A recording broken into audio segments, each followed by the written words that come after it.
And off to church he goes, a newborn seeking divine consent to lick the blood from the soft and pointy crown. Who are you? Make yourself known. Newborn, you reek of guilt and pointless compassion. Shed your skin, forget your old weaker self. What do you want from me?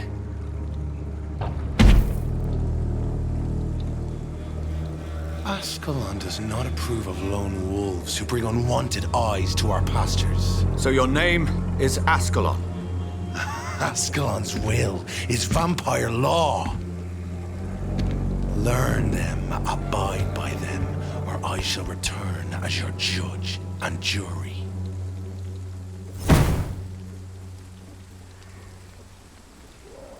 These immortals try my patience with their plans and unsolicited counsel.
Yes?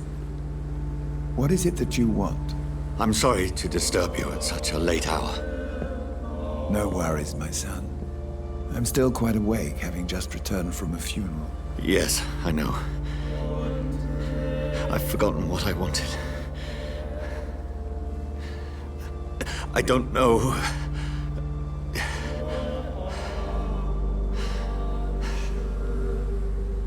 May I help you, child? You seem somewhat perturbed. I haven't the strength to cross the threshold. I wish to pray, to cleanse my soul. The church is shut by order of the bishop. But I'm still the vicar of St. Mary's, if that is any use to you, my son.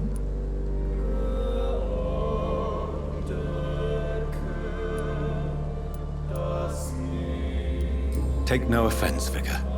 I seek just a moment in nothing but my own company. There are no secrets from God, my son. If your heart needs comfort, consider me your chapel. For I can be as silent as stone.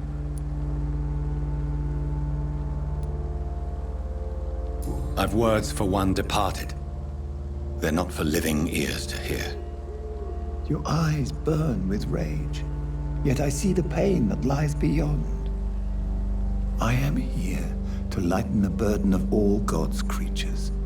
Whatever you tell me is between us and the Lord. Very well, priest. As you seem quite adamant. Open your heart, my son. Tell me what burdens you. With whom do you wish to speak?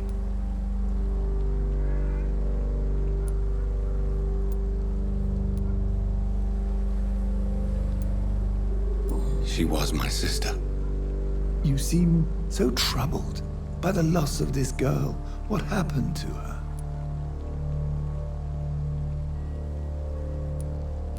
She was murdered. I see. And how are you feeling, my son? She died because of me. How do you think I feel? I have a final question for you, my son. This is of the utmost importance. Ask your question, Vicar. What words would you like to say to your poor sister?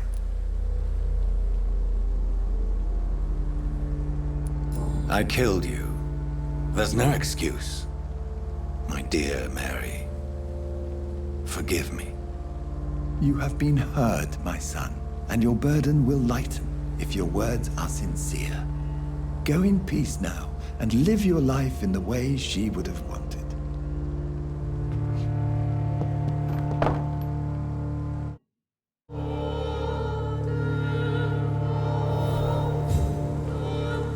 There. I confessed to that vicar. Do I feel better? Only time will tell.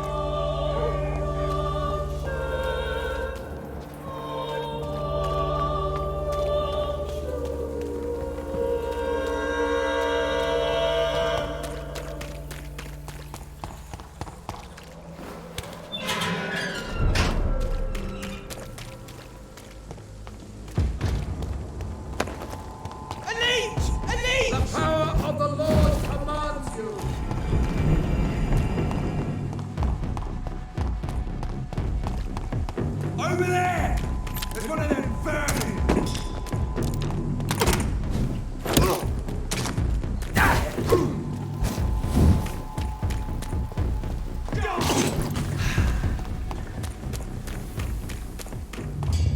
Remorse and pain are precious when binding you to the earth. I remember you.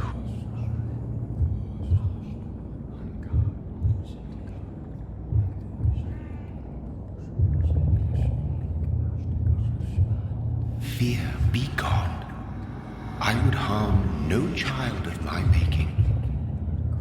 This is your doing.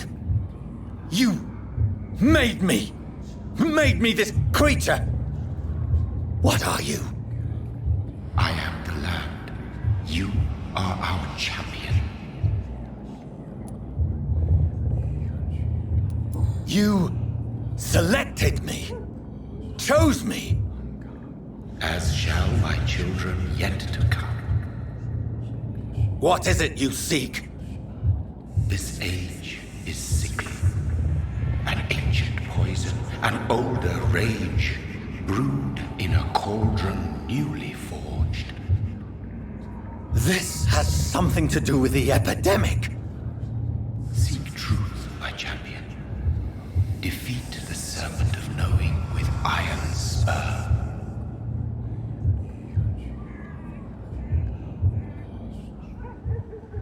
I've had enough of others making decisions for me, pretending to know how I should feel or behave. So the vampire who made me is some sort of disembodied entity?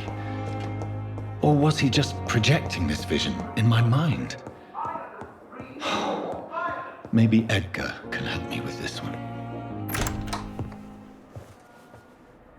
God protect us. You've got a leech in the hospital. Yes, my hospital. My mission is to heal while you go about warring. You've set the table for a snake. I wonder why there's venom in your food. I'm growing tired of your song.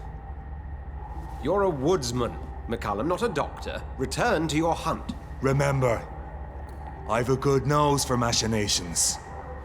I can flare the scent at a mile. You can't hide from the god. Leave him, Jonathan. This is sacred ground. Neutral territory. And I just had the carpet cleaned.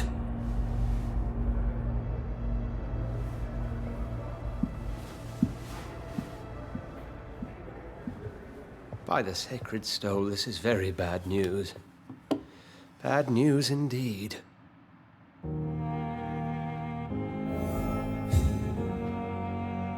What happened? The hospital has been attacked. We have injured patients, at least one dead and several missing. This has spiraled out of control. Even the most infirm are asking to be allowed to return home.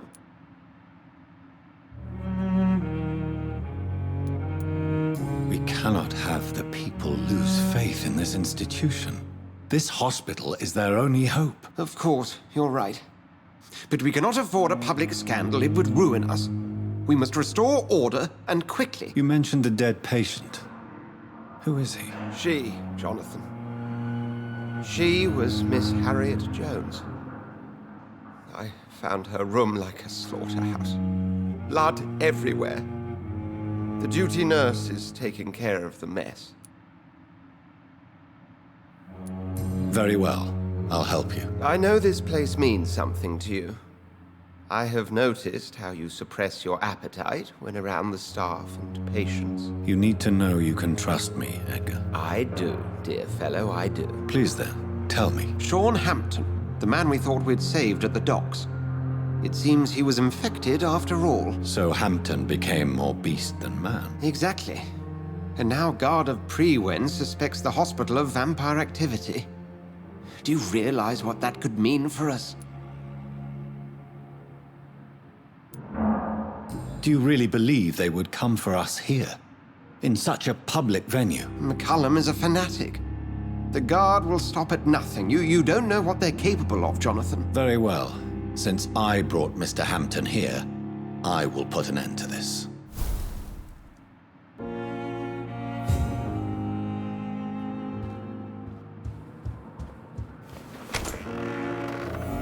Sean Hampton lives and breathes for the well-being of his flock. There's no other place he would go but the docks.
Good evening, Mr. Elwood. Evening, Dr. Reed.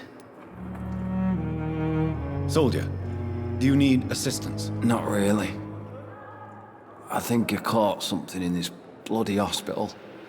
I swear I'm dead, yet smiling inside, Dr. Reed.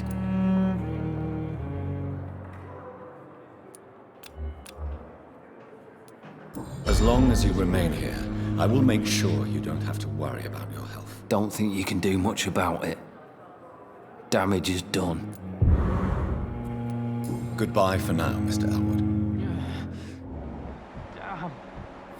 The pain. Here again. What on earth happened here?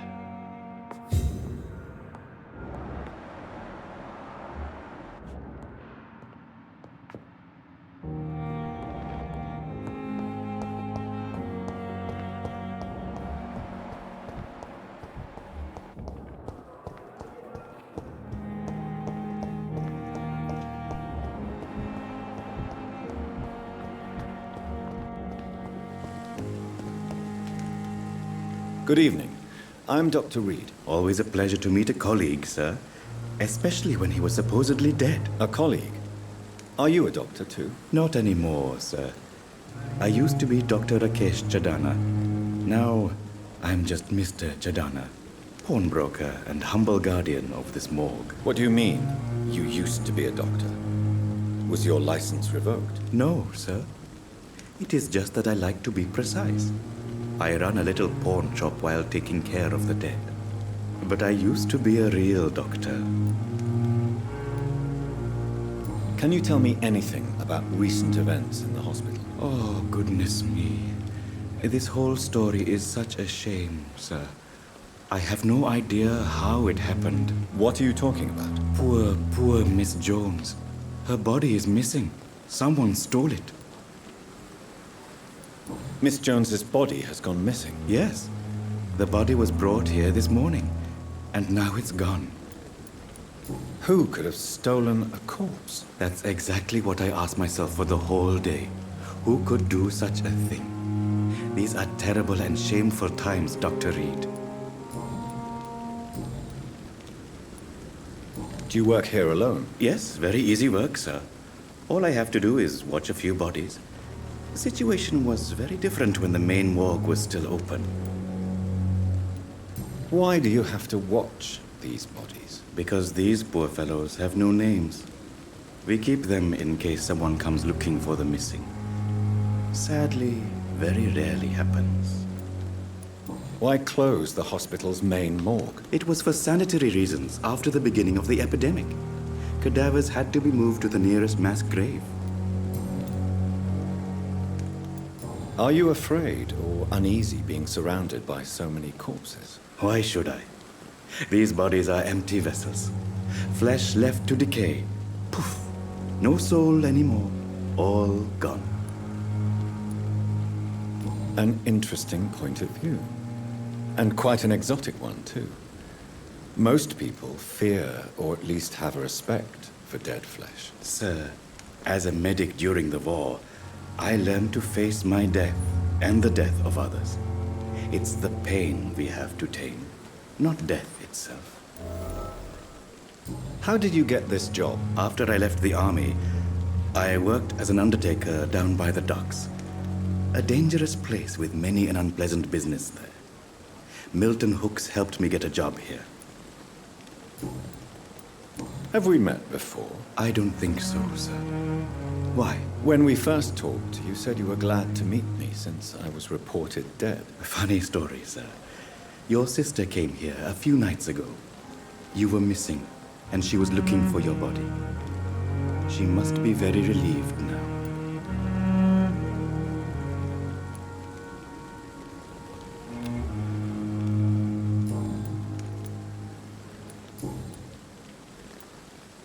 A pawnbroker? I expect you get all types of people here. Yes, sir. All kind of people. For I sell all kind of goods. Who comes here to trade with you? It's very unhygienic, even unsafe. Diseases can spread. For the customers, for the hospital. I'm very cautious, sir.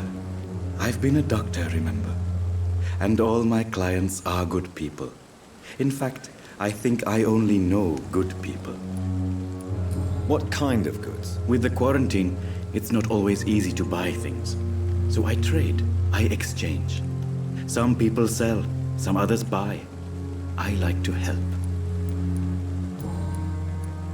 Since you're not afraid of dying, do you believe in life after death, Rakesh? No. I believe we must do all the good we can while alive. For our time is short, and the obstacles are endless. Do you think you would enjoy immortality as a concept? I don't think so. Don't mistake me. I love life, and I'd like to live a long life. But everything has to decay, sir. Even goodwill. Do you really believe goodwill cannot last? As I said, sir, everything decays. If I was to never die, goodness, I would be bored or worse. And I like to be helpful, sir. Quite depressing, wouldn't you say? Yes, but the good news is we'll all die before losing our humanity, sir. So you're ready to die? No, I am not. I don't fear death, for I won't see it. What troubles me is the pain my death will inflict to those I know. You're a wise man, Mr. Chidana. No, Dr. Reed. I am a foolish man. But I like to think otherwise.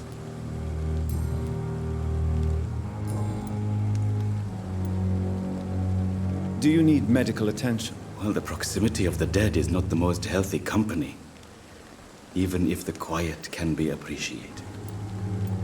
Don't take too many risks with your health, Mr. Chidana. None of us are immune to this disease. And that is a good thing. Death and disease is a constant reminder of our mortality.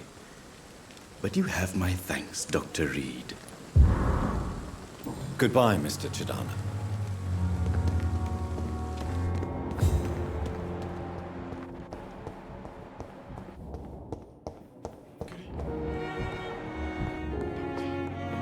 Good evening, sir. I'm Dr. Reed. May I help you? I don't know if a third opinion is needed. Your colleagues are already arguing about my condition. I see. Would you mind telling me more about your situation? I'm Harvey Fiddick. All I want is to get me bloody arm fixed properly. Please, tell me about the recent commotion in the hospital. I heard Miss Jones call for help from her bedroom. There were some loud noises, like people fighting. All of a sudden, it went quiet. And then a nurse started screaming. Do you know who the nurse was? Not sure, but I think it was Nurse Hawkins.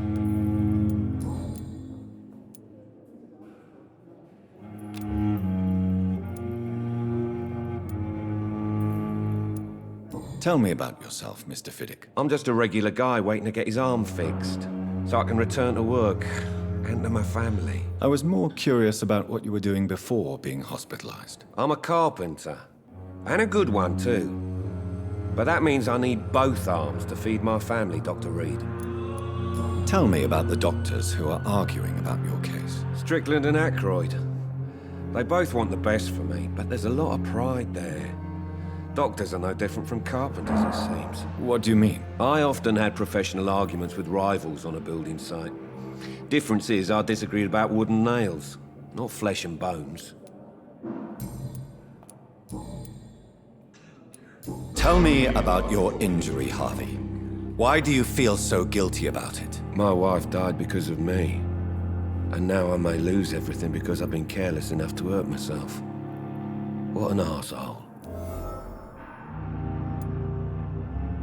How could your job be responsible for your wife's death? I was working a double. She went out to bring me a hot meal and got caught in a German bomb raid. You can't hold yourself responsible for your injury, Mr. Fiddick, unless you tried to hurt yourself. Of course I didn't hurt myself. But I can't work until my arm is fixed. My children need to eat, Doctor. Tell me more about the death of your wife, Harvey. 1915. I was in the army. Building workshops for the Royal Flying Corps. Helen was happy I wasn't sent to the front. What happened? The Germans sent Zeppelins to bomb the construction site, but they missed their target. My wife was bringing my dinner when the bombs fell.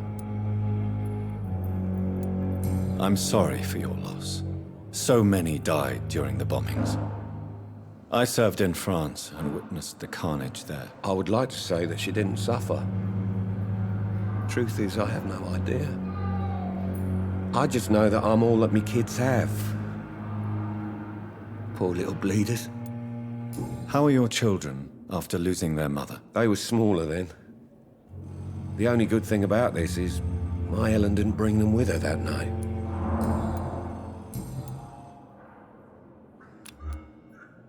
Is there anything else that's bothering you? Can I help in any way? Really?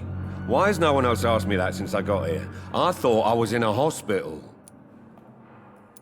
Unfortunately, you are not the only person who needs help.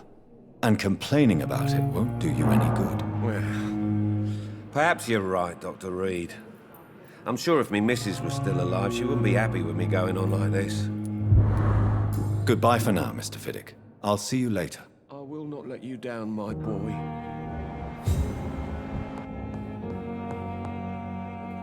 I'm quite busy right now, Dr. Reed. Do you need my assistance? Don't be ridiculous. I'm capable of dealing with this myself. I've just not taken the time to do so. Then you are lucky that I have taken the time to do so. Consider it a gesture of solidarity between professionals. I wish this hospital could have received as much attention from you, Dr. Reed. We do not see you in surgery very often. Thank you for your time. We'll talk later. As for me,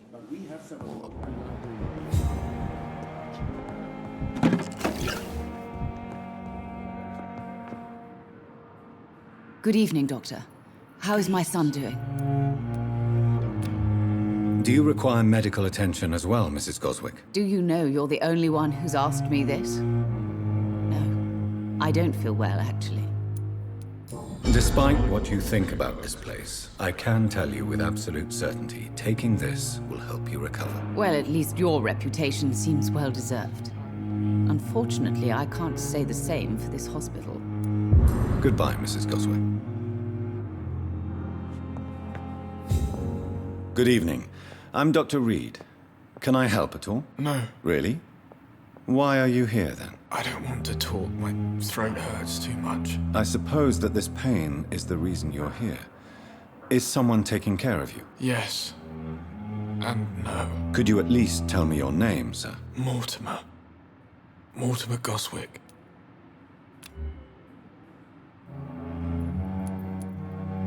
Do you need any help? I'm afraid I may, sir. I don't mean to be a burden. You are not a burden, sir.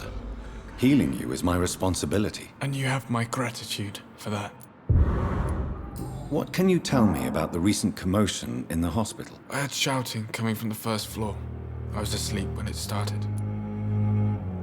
I have to go now, sir. But don't hesitate to contact me if you need any help. I'm all right. Don't waste your time with me.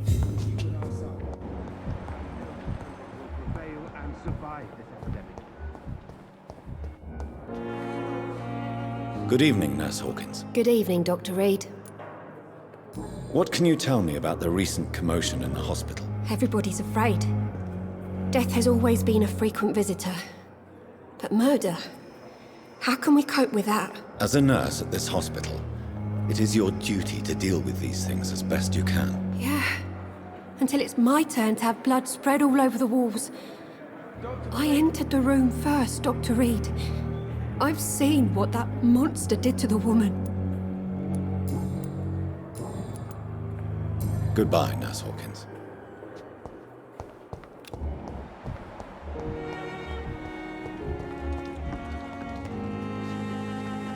Good evening, Milton. Good evening, Doctor. Still trying to save lives? Do you need any medical help, Milton? I'm afraid I do. Like everyone in this hospital. It's a sad state of affairs when even the hospital workers are worried about disease. Our job brings us into contact with all kinds of infections, Milton. There's no shame in being ill while you're in a hospital. That's easy for you to say, Doctor. I get the feeling you don't fall sick often. So thanks, anyway. Goodbye, Milton.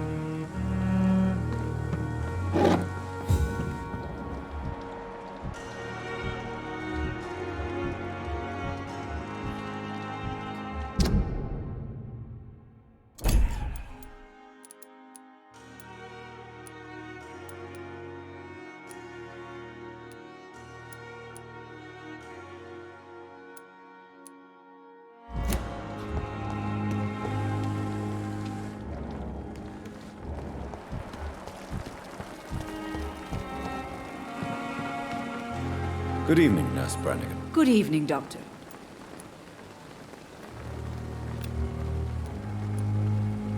Do you require medical assistance, Nurse? I will be fine. As soon as I can get some sleep. Nurse, you won't be able to help people if you're sick. Take this, and do try to get some rest. I'll try, Dr. Reed.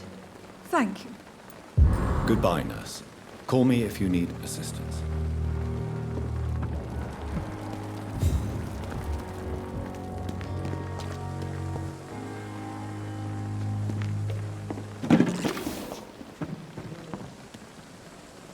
Oh, Jonathan. I cannot believe my eyes. Poor woman. Butchered by some savage scowl. Yes, and I'm afraid I'm at least partially responsible. The man, the scowl, I brought him here. Jonathan, how could you say such a thing? Forgive me if I feel despondent, for there seems to be no end to the suffering and death that surrounds us. I'm always here for you, Jonathan.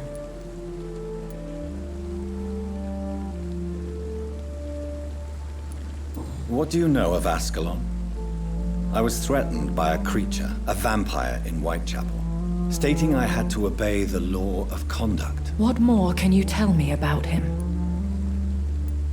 He was bigger than a man. Huge, in fact. He seemed to radiate violence. I thought he was going to tear me apart. Then he vanished. Fergal, the executioner of Ascalon. You were fortunate he was not after you, but rather out doing his master's bidding. What is Ascalon? The Ascalon Club are the most powerful vampires in Britain and exert tremendous influence. Take my advice and stay well away. I have experienced a certain difficulty when faced with holy symbols or trying to enter religious buildings. Have you? Now that's quite a question. I don't know why, but yes, it has happened to me. Is this a sign? The hand of God in action? Are we repellent unto heaven? I don't have the answers, Jonathan. But I believe superstition and magic is just fact awaiting the lens of science. Aren't you frightened? Very little scares me, my dear.